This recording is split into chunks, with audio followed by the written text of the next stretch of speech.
Bonjour, bienvenue au Parlement européen. Nous sommes ici ce soir avec deux éminents députés. Tout d'abord, à ma droite, Gerolf Annemans, qui est député flamand au Parlement européen, ancien président du Vlaams Blok et qui est un collaborateur zélé de la défense de la civilisation ici au Parlement. Et à ma gauche, Dominique Martin, conseiller municipal de Cluses, membre du bureau politique du Front National et député français au Parlement européen. Merci à tous les deux d'avoir accepté cette invitation. Merci. Alors, nous sommes le lendemain du 26 mai, donc ça fait un an que nous avons été élus. Et donc, je vais vous dresser un bilan très rapide parce que le Front National Rassemblement Bleu Marine, c'est la première délégation française au Parlement européen, la troisième délégation au Parlement européen de toutes les nationalités. Et en quelques chiffres, c'est une motion de censure, c'est 300 questions écrites, c'est 2000 interventions en plénière, 1200 amendements et 1000 propositions de résolution. C'est un travail effectif. Nous sommes ici très mobilisés, très présents, très actifs. Alors, Gerolf, le Front National n'est pas tout seul. Il fait partie d'une coordination Europe des Nations et des Libertés. Et donc, vous êtes aujourd'hui le président de la Fondation de l'Europe des Nations et des Libertés. Vous pouvez nous en dire quelques mots ? Oui, en effet, je peux confirmer que le Front National n'est pas seul. Au contraire, ils ont rassemblé autour d'eux 5 pays, 5 partis politiques de l'Europe, une italienne, une hollandaise, une autrichienne et un flamand, un belge. Et nous travaillons ensemble, c'est vraiment une coordination. Nous appelons ça un pré-groupe, c'est-à-dire qu'on espère et qu'on travaille, qu'on élabore sur la possibilité de former un groupe au sein du Parlement de manière officielle avec 7 pays, etc. Mais entre-temps, il y a déjà, en effet, non seulement cette coordination, mais aussi un parti européen, mouvement européen, qui a des activités déployées, financées par le Parlement européen, et également, comme vous dites, une fondation, plutôt côté études et tout ça. Et cette coordination, entourée par le mouvement et la fondation, c'est une vraie force politique. On colle très bien ensemble, c'est sur base de la politique, pas de l'opportunisme, vraiment les principes politiques et de l'amitié entre ces peuples européens qui travaillent ensemble pour la bonne cause, la cause nationale au sein du Parlement européen. Donc alors, le Front National n'est pas seul, il est dans une coordination justement de l'Europe des Nations et des Libertés. Alors, Monsieur Martin, aujourd'hui, le Front National... que fait-il au Parlement européen? Est-ce qu'il est aussi actif qu'on veut bien le dire? Alors il est très actif puisque, cher Monsieur Ferrand, vous avez cité des chiffres, mais je voudrais ramener un petit peu la question sur l'Europe et la démocratie. L'Europe qui entend les peuples. Or, le 29 mai prochain, on va fêter les 10 ans du référendum français, où 54% des électeurs français avaient dit non à la Constitution européenne. Ça n'a pas suffi, le Parlement s'est réuni en congrès et on a dit que finalement les Français avaient tort. Ça a été le cas aussi pour les Irlandais, qu'on a fait revoter jusqu'à ce qu'ils disent oui. Alors ça a 10 ans, les Irlandais ça a quelques années, mais ça continue.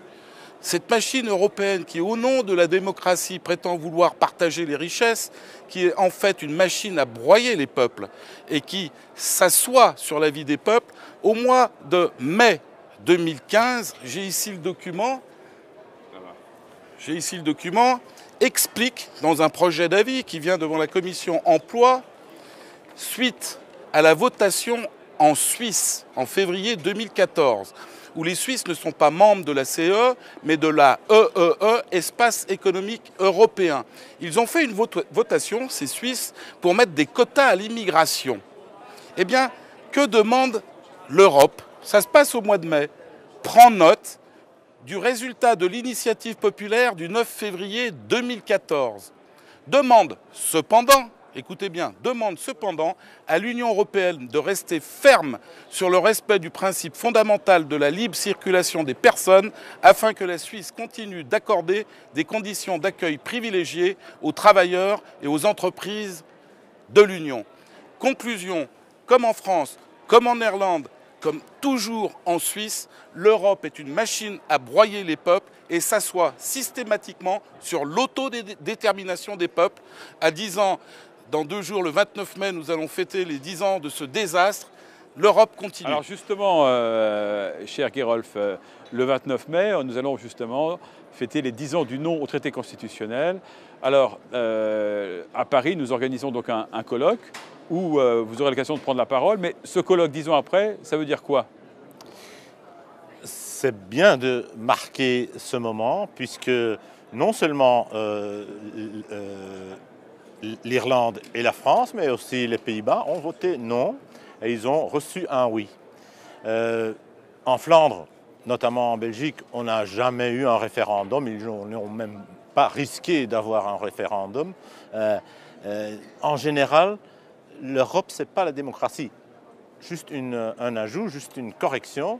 C'est l'Union européenne qui n'est pas une démocratie. L'Europe, nous y tenons, c'est la civilisation, c'est la communauté culturelle que nous vivons et que nous soutenons, et la collaboration entre les peuples, nous en sommes l'exemple même, nous tous, nous 5 pour le moment. Mais l'Union européenne, cet État soviétique de l'Europe, c'est ça ce que nous combattons. Et donc il faut de temps en temps remarquer qu'en effet, là où le peuple a essayé de s'exprimer, ça a été mis à côté. Et c'est un très bon moment de rappeler ça aux Français et à tout le monde d'ailleurs. Alors merci Gerolf de participer à cette réunion. Donc nous invitons bien évidemment tous les Français, les Parisiens à participer ce vendredi 29 mai, à un grand colloque sur les 10 ans du non-traité constitutionnel, avec la participation de Gerolf Annemans, député flamand, de Karim Mouchik, député président du Ciel, Gilles Le Breton, professeur de droit public, député au Parlement européen, Jérôme Rivière, ancien député UMP des Alpes-Maritimes, Philippe Murer, assistant de Marine Le Pen au Parlement européen, Frédéric Rouvillois, agrégé des facultés de droit, professeur à l'Université de Paris 5, Marion Maréchal Le Pen, député de Vaucluse, David Rachlin, sénateur maire de Fréjus, et moi-même pour la conclusion. Voilà, nous sommes très heureux d'avoir pu converser ici, depuis le Parlement européen, pour défendre des pays libres dans une Europe des nations. Merci Gerolf, merci Dominique. Merci Edouard.